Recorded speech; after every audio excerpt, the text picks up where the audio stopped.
সুবহানাল্লাহ কে আস্তে কইবেন আপনারা কিছু না করি হয় নাই একা একা কথা হইছে আপনারা চুপ করে বসে থাকেন হইছে গজল তো কল কিন্তু লোকজন তো আনা কিছু বলা লাগবে তো আমরা সবাই ঘুম না গেছে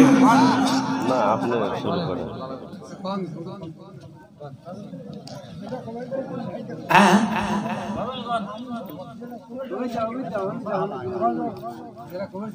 এটা তো কইলো ও ও আমার সাথে তাহলে বলবেন আপনি একটু এটা মুখে মুখে রাখবেন ঠিক আছে যেদিন আমি যাব মরে দিবে মাটি কবর খুঁড়ে যেদিন আমি যাব মরে দিবে মাটি কষ্ট নিয়ে দেখবে সবাই আমার মরা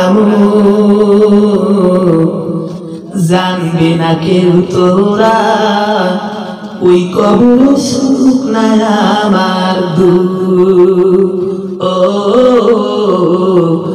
জানবে না কেউ তোরা ওই কবরে সুখ নাই আমার দুঃখ বলেন বলেন যেদিন আমি যাব মরে দিবে মাটি যেদিন আমি যাব মরে দিবে মাটি আরে বাবা যখন যেদিন মারা যাবেন আপনার সত্য দরদের বেটা বিটি যখন আপনার ওই মরা নিথর দেহতে তাকায় আছে তার আবেগ তার কান্না তার বুক ফাটা কান্না তার চোখ বেঁধে কোনাবে ঝর্ণার মতো পানি ঝরার ওইটা যে কি রকম বাবা ওই মুহূর্তটা ছাড়া কেউ প্রমাণ করতে পারবে কষ্ট নিয়ে দেখবে সবাই আমার মরা জানবি না কেউ তোরা ওই কবরে সুখ নাই আমার দুঃখ ও জানবি না কেউ তোরা ওই কবরে সুখ না আমার দুঃখ চোখ খুলে দেখবো যখন সবই অন্ধকার চারিদিকে থাকবে আমার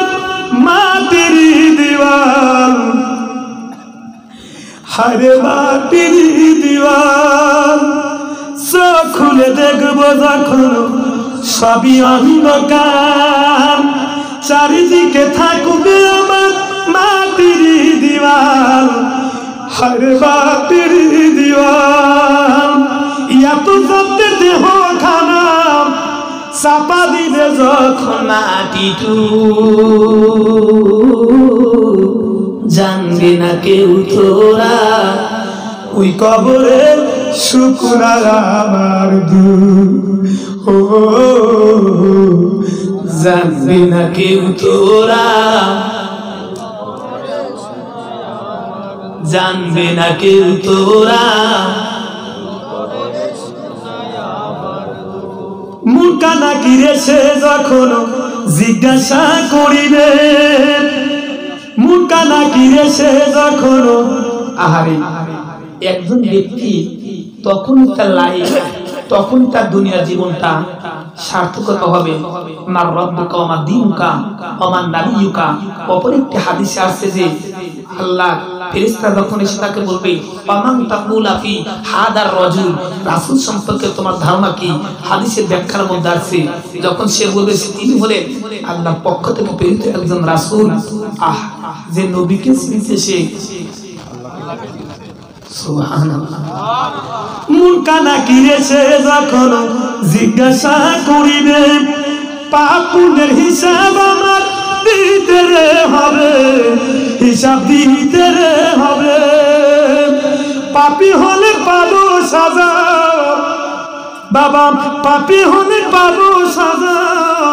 পুণ্য করলে হয়তো পাবো